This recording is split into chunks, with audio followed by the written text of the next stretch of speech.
তো নমস্কার বন্ধুরা, পার্বতী কিচেনে সবাইকে স্বাগত। তো আজকে আমি একটা পালং শাকের ডাল বানিয়ে দেখাবো। এখানে আমি নিয়েছি রাহের ডাল আর মুগের ডাল। এই যে দুটো ডাল মিলিয়ে নিয়েছি, আর এটা ধুয়ে নেবো ভালো করে। এখানে দিয়ে দিচ্ছি জল, ধুয়ে নিয়েছি। আর এখানে একটা গোটা পেঁয়াজ নিয়েছি, পালং শাক কেটে ধুয়ে নিয়েছি, দিয়ে দিলাম।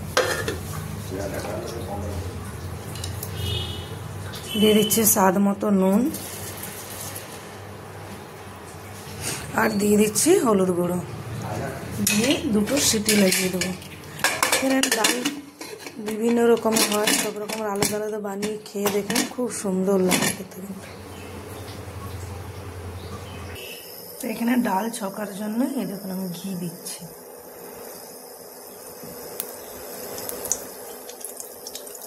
একটু হিং দিয়ে দিলাম, দিয়ে দিচ্ছি একটা শুকনো লঙ্কা।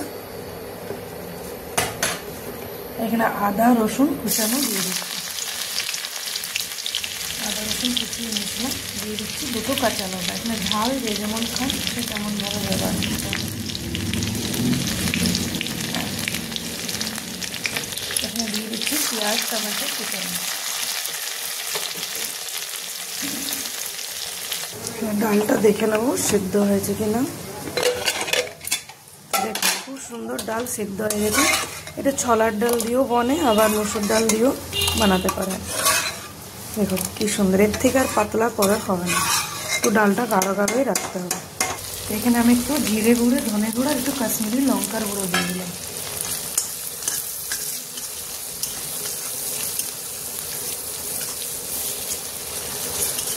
আপনারা চাইলে রিফাইন তেল, সরষের তেল দিয়েও ছকতে পারেন, কিন্তু এই ঘি দিয়ে ছকলে খুব ভালো লাগে। তো এখানে মশলা পুরো ভাজা হয়ে গেছে, ডালটা দিয়ে দিচ্ছি। ডালে তো আমি নুন দিয়েছিলাম, ওই জন্য আলাদা করে নুন দিলাম না। তো টেস্ট করে নুন কম বেশি হলে, মানে কম হলে দিতে পারি।